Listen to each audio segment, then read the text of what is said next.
Hi, I am Mrs. Summers, and these are my 5th grade students, and we are going to be having our reading lesson today at Tuckahoe Elementary School. All right, everybody, so today we're going to look back at one of the poems that we've already read together, and we are going to analyze that poem for its theme.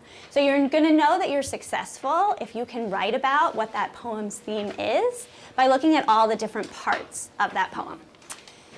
So at the end of the lesson, after you've worked in 2 different groups, you're going to go by yourself onto a Google slide, and you're going to have an opportunity to type up what you analyze about that poem's theme. And you also, after you write your sentences, will be able to add some images or some clip art to go along with what you've written. So that's where we're headed. And I want to start by asking you to think in your mind first that when you know a train is approaching, I want you to think about, what do you see and what do you smell? What do you hear? What do you feel as a train is approaching? Take a minute to think about that. And I just want you to turn and talk to somebody near you. Go ahead and do that now. Talk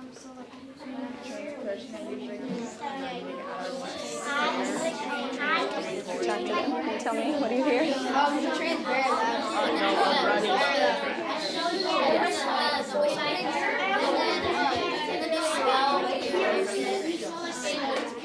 All right, give me 5.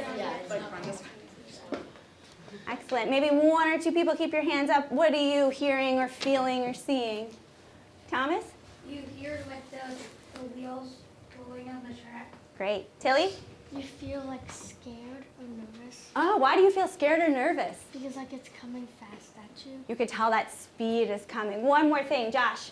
It feels very slow when you're riding it. When you're riding in it, it's a different feeling than when it is approaching. Okay, awesome. All right, one more thing I want you to think about before we get into this poem.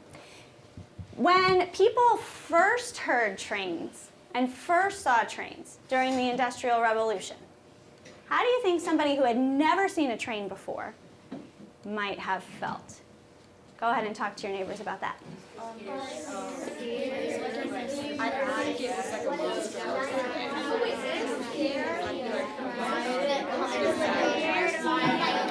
not on my hand, I'm not sure what it is. I'm probably like that. All right, give me 5. Awesome. Okay, so what were you sharing about these people who maybe had never experienced that train before? Evelyn? Scared and stuff because they've never seen it. Yeah, completely unfamiliar. They've never seen it. Esme? I'd be like, I don't know what that is. It's not alive. It's not an animal. Like, what is it? Yes, it's completely unfamiliar and big, right? Annabelle? They might be like, they might think that they might be scared of it. They might think it's cool, and it's like you might not know what it is. Some people might be like in awe of it, right? Like it's really cool. We've never seen this before. Last thing, John Luca. Confused. Yeah, that feeling of like confusion, maybe a little bit of both. Like it's really cool, but it's also a little bit unnerving. All right, so here's what we're going to do today. We're going to reread that poem, and it's called Trainwreck. Will you find that in your magazines right now?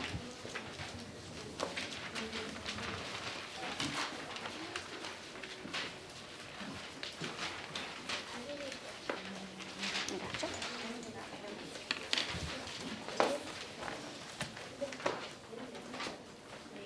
You're welcome. Page 14 has Trainwreck. You're going to reread that to yourself.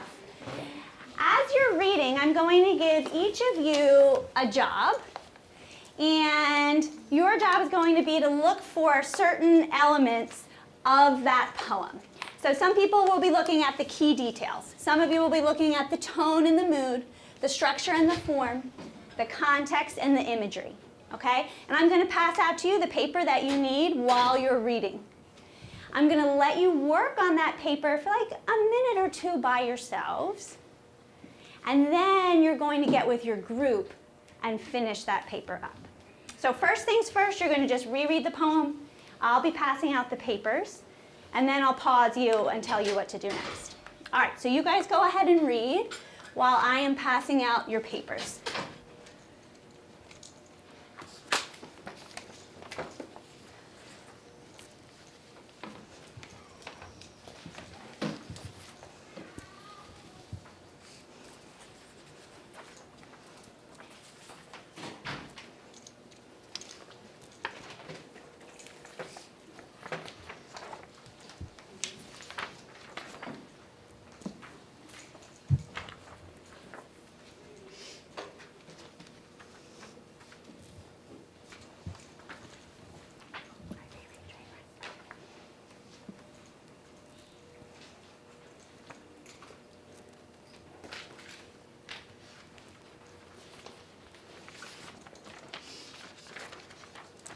You can make some annotations if you haven't already, or something else comes up as you're reading it.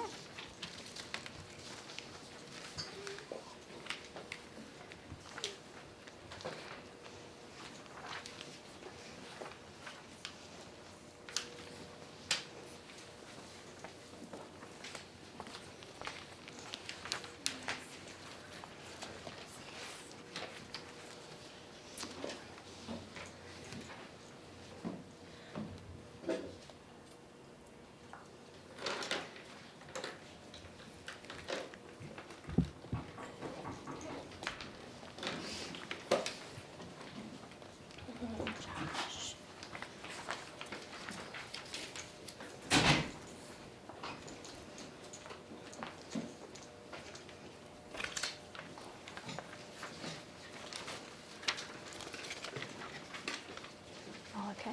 Yeah. Okay.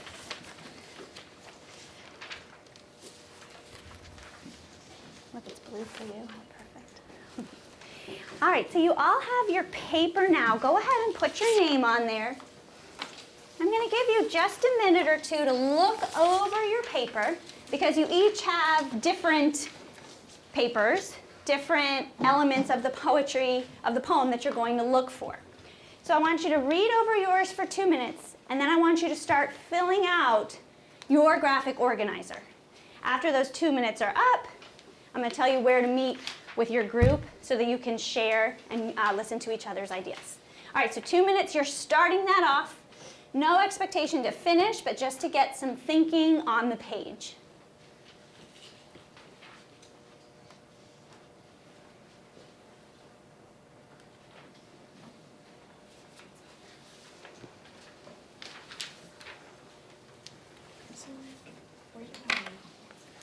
Try this over. There's a punch hole. Yep. And then you're going to find the evidence that matches with. So like, what do I put over here? So this one would be the mood word. So from the back, like some even here for some examples. And then this would be like why you put that. What line from the poem? So I do like scream, and then I do like just one. Well, this wouldn't really be a mood word, right? Inspires your lash or something. This would be like your evidence. So like these words make you feel like the mood is what? Like kind of like notice and Yeah. So you just flip them. Make this one is your mood vocabulary word. And the words that you're noticing, which are amazing pieces of evidence, are evidence for why it's that mood. Yep. Now for yours, you're looking at like all the senses. So like, is there anything in the poem that we can feel or see or hear or smell? So what is something here? I noticed you circled these. Do any of those words appeal to the senses? Hearing, which ones? Yeah, basically all of those ones. Yeah, so I would definitely write those in that row right there. All right, so like now looking at this, how many stanzas would you say there are?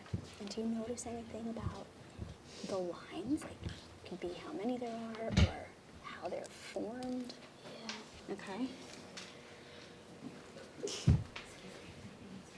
And did you look on the back? And you notice that there's like a whole bunch of options. And it's like, I really associate this poem with being cheerful. And I'm trying to determine why that is. It's not. No. All right, guys. So hopefully you've had a minute to kind of look over the element that you are in charge of, because it's going to be your job now to get with your group and fill this paper out. Right? So you've started maybe a little, or you're just getting warmed up, that's fine. You're going to get with your group, and you and your group are going to meet for about 8 minutes. And you're going to talk, and every person is responsible to fill out their sheet, because then it's your job. After those 8 minutes, you're going to come back here, and I'm going to give you a new group, and it's your job to be able to talk about the key details to your new group. Or if you're station 3, you're going to talk about what your group analyzed about the poem's theme, and report that to your new group. The whole point of what we're doing is trying to determine what is the theme of the poem. what is the big idea? And remember that central theme is the idea or the message of the text. And what is it that the author wants us to get out of this poem? So by looking at all these elements together and synthesizing them, like that's what you're going to do with your group, you're going to be able to then write a paragraph about the theme of the poem. All right, thumbs up if you're with me. Are you with me? All right. So will you find your group? You need your magazine, your pencil, and your paper. It tells you exactly where to go, but if you have any questions, let me know. Find your group members. Thomas. Negative feelings. So how did the poet use the structure, like the stanzas, the lines, the rhyme? Not like trains. Yeah. Here's the lines that after each line. We go next. But inside the poem, like trains, like when trains first came, like I don't know, Yeah. or something. And the way that they're like that, does it feel like very flowy and peaceful? What does it feel like? A roller coaster?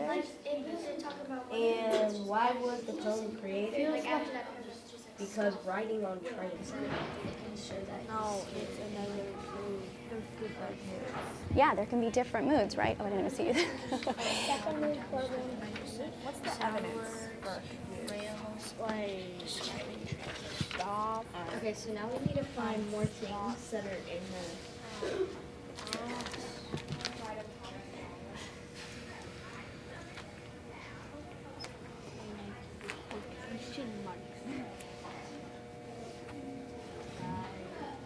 Are you all right, Thomas?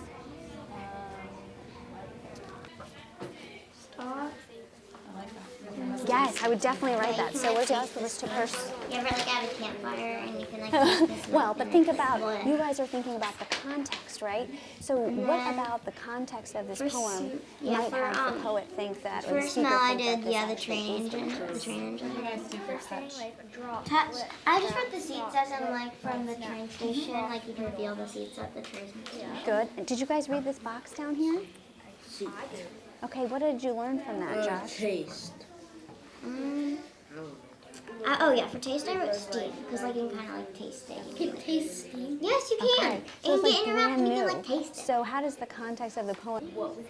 So, are we gonna race confused? No, I like. Yeah, and imagining just like gotta what think that, of the and it's hard to tell, like, did they Well, we actually didn't still see get scary the train wreck? Maybe they did, and so they're feeling traumatized. All right, good. Scary and nervous. So what do you think is the other group? To persuade that the train Okay, so like may be dangerous, right? it's like Okay, so let's write that too. background. Josh, to It's like persuade what the you're train kind of may be feeling. dangerous. I don't know, that's what I was The thinking. background. He's feeling like Your unconsciousness. The author's Yeah, purpose and, is like, trying to warn why people that is trains are this dangerous. That one goes here. thing here. I don't even know why we have it. Yeah, that's what he's saying.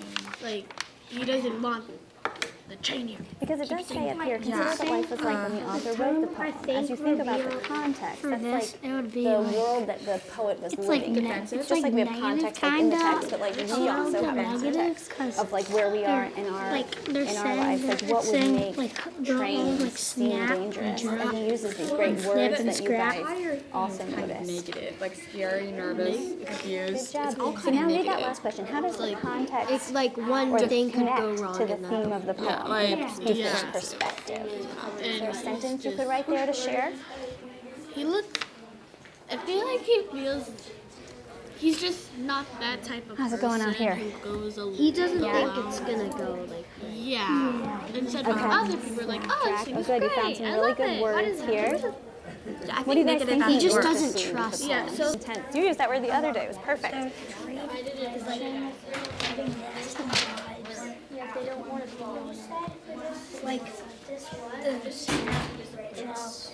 Yeah, that's great evidence. I love that. They're trying to. It sounds like they're describing it as. How are you doing? Hello. I did pick you guys specifically for this group because they're artists. and the tracks are covered in ice. So they can control the train.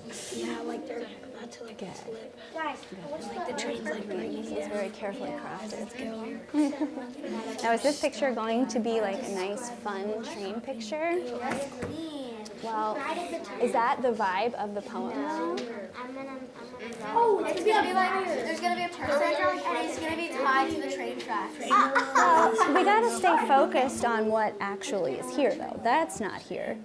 Thank you for watching. I hope you enjoyed the lesson. We are one family.